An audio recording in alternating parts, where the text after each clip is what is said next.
Hi everyone. तो हमने previous सारे वीडियोस में एग्जाम्पल नंबर 7 तक कवर कर रखा था। तो इस वीडियो में हम लोग एग्जाम्पल नंबर 8 कवर करेंगे, है ना। एग्जाम्पल नंबर 8 क्या कहता है। तो फिर वही बात, आप लोग को तो जिसको क्वेश्चन नहीं देखना है क्या मैं लिख रहा हूँ, तो आप थोड़ा वीडियो को स्किप कर सकते हो थोड़ी देर के लिए, है ना। तो देखो, आप क्वेश्चन में दे रखा है कि if sine a minus b का वैल्यू 1/2 है और cos a प्लस बी का वैल्यू 1/2 है, ठीक है, कोई दिक्कत नहीं यहाँ पे। और साथ ही साथ क्या कंडीशन दे रखा है कि आपका एंगल जो a प्लस बी का जो वैल्यू होगा एंगल का, है ना, वो greater less than equals to 90 degree होना चाहिए, मगर 0 डिग्री से बड़ा होना चाहिए। मतलब ये एक्यूट एंगल कहने का मतलब, है ना, है ना। और साथ ही साथ ये भी कह दिया कि एंगल ए जो है, ए जो होना चाहिए वो एंगल ए वो बड़ा होना चाहिए एंगल बी से। तो पूछ रहा है क्या कि बताओ find the value of find a and b. आपको ए एंड बी का वैल्यू निकालना। इसका मतलब समझे ये क्या बोलना चाह रहा था। ये बोल रहा है कि एक्यूट एंगल, ठीक है। चलो अब हम लोग सॉल्यूशन देखते हैं इसके। बहुत ही सिंपल है।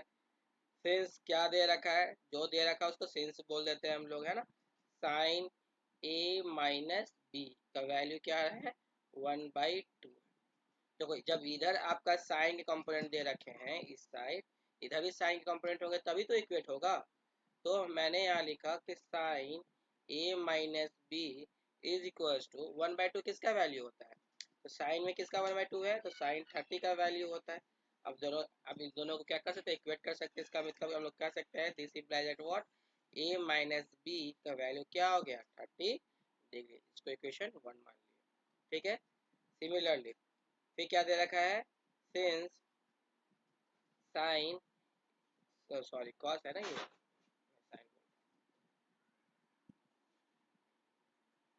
Since cos A plus b का वैल्यू क्या दे रखा है 1/2। तो हम लोग कह सकते हैं ना कॉस ए, तो हम लोग कह सकते हैं कॉस ए प्लस बी का वैल्यू क्या होगा। तो 1/2 किसका होता है, तो कॉस 60 का होता है ना। तो इसे हम दिस इम्प्लाइज दैट कह सकते हैं ना कि ए प्लस बी का वैल्यू क्या हो गया 60 डिग्री हो गया। इसे इक्वेशन 1 मान ली, इसे इक्वेशन 2 मान ली। अब देखो यहाँ पे माइनस भी है, यहाँ पे प्लस भी, दोनों को क्या कर लेंगे, बस ऐड कर सकते हैं हम लोग, है ना। तो इसे हम लोग ऐड कर सकते हैं। तो हम लोग यहाँ पे ऐसे करते हैं, चलो हम लोग यहीं पे बना देता हूँ। आप लोग ऐसे मत करना, आप लोग नेक्स्ट पेज में बनाना, है ना। तो एडिंग इक्वेशन 1 एंड 2, मुझे स्क्रॉल ना करना पड़े इसलिए मैं यहीं पे लिख दे रहा हूँ। मगर आप लोग एग्जाम में, है ना, बोर्ड में आप लोग नेक्स्ट पेज ऐसे करके करें, रॉन्ग प्रैक्टिस। तो ये क्या है, ए माइनस बी का वैल्यू क्या है 30 डिग्री और a प्लस बी का वैल्यू क्या है 60 डिग्री। दोनों क्या करेंगे, ऐड कर देंगे। तो 2a का वैल्यू क्या हो गया 90 डिग्री। देयरफॉर हम लोग कह सकते हैं कि a का वैल्यू क्या हो जाएगा 90/2, मतलब ये हो जाएगा 45 डिग्री। कोई दिक्कत। अब पुटिंग द वैल्यू ऑफ किसी एक में डाल दो आप a का वैल्यू भाई। तो putting the value of a in equation first, putting the value of a in equation first में डाल देते हैं। फिर फर्स्ट क्या कह रहा था कि a माइनस बी का वैल्यू क्या है 30 डिग्री है। a का वैल्यू क्या निकाल के लाया मैंने 45 माइनस बी का value 30। This implies that b का वैल्यू क्या हो जाएगा 45 माइनस 30 मतलब 15 डिग्री, है ना। तो बस हमारा जो हम लोग a और b का वैल्यू निकालने के लिए बोला जा रहा था हमने निकाल लिया। क्या, देयरफॉर a का वैल्यू हमारे पास आ गया 45 डिग्री एंड b का वैल्यू हमारे पास आ गया 15 डिग्री। ये हमारा आंसर, ठीक है।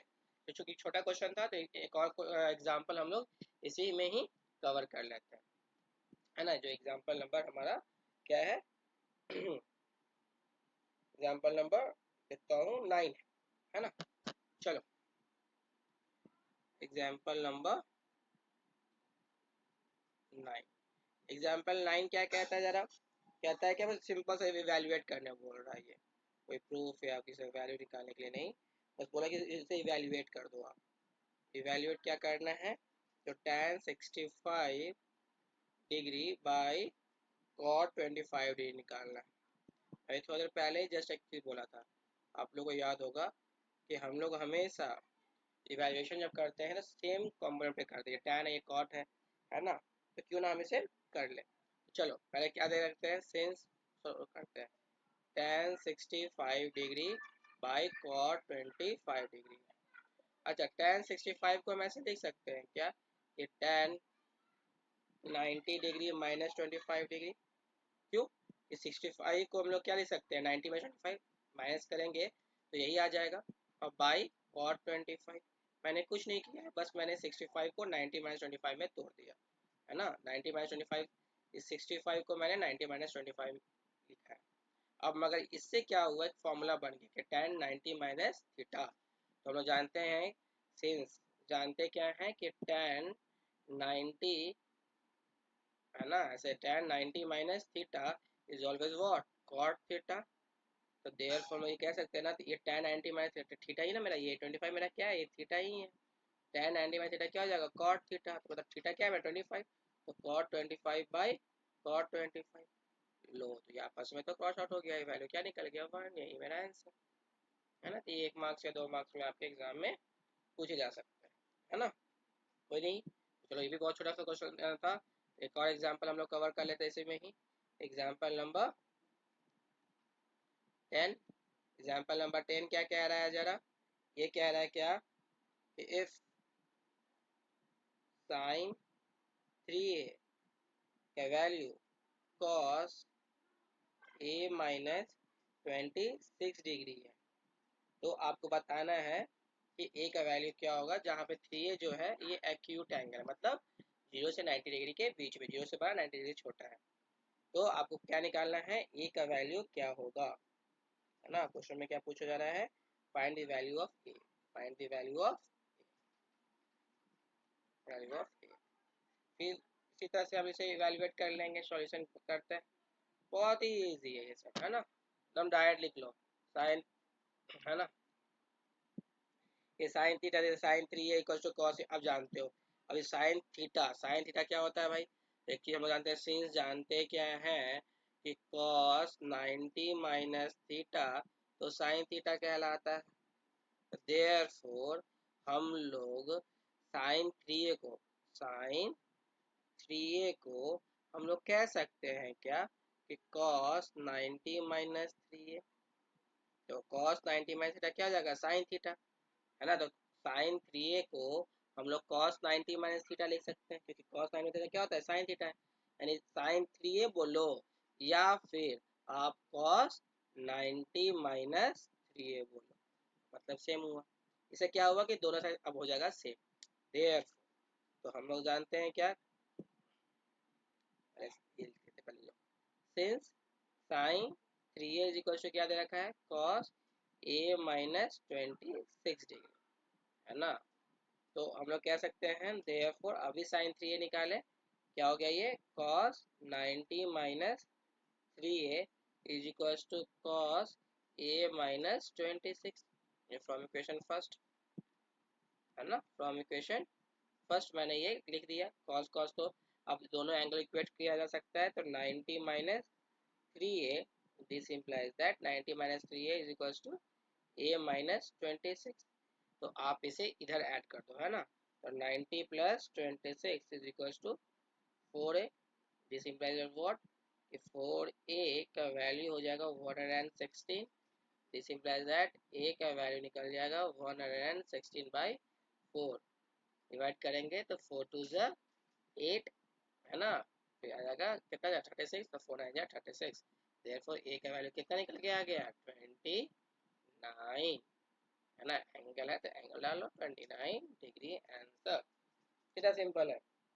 जब एग्जाम में करना तो क्या करना, सिंपली इवेलुएट कर देना और कुछ करने की जरूरत नहीं है, ठीक है। तो एक और छोटा सा क्वेश्चन है जो एग्जांपल नंबर 11 है, इसमें हम लोग इस वीडियो में सारे छोटे छोटे एग्जांपल हमने कवर कर लिया, एग्जाम्पल नंबर 11 देखो आप।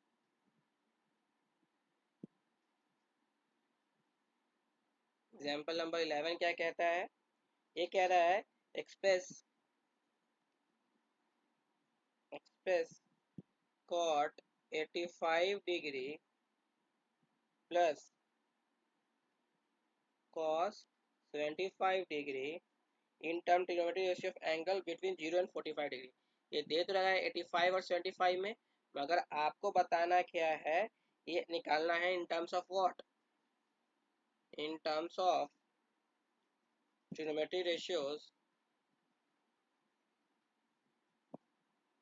Metric trigonometric ratios of angle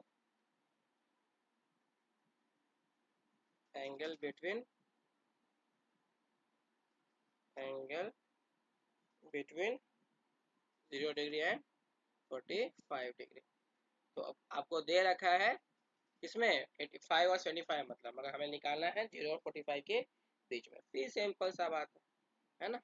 चलो करते हैं इसे सॉल्यूशन।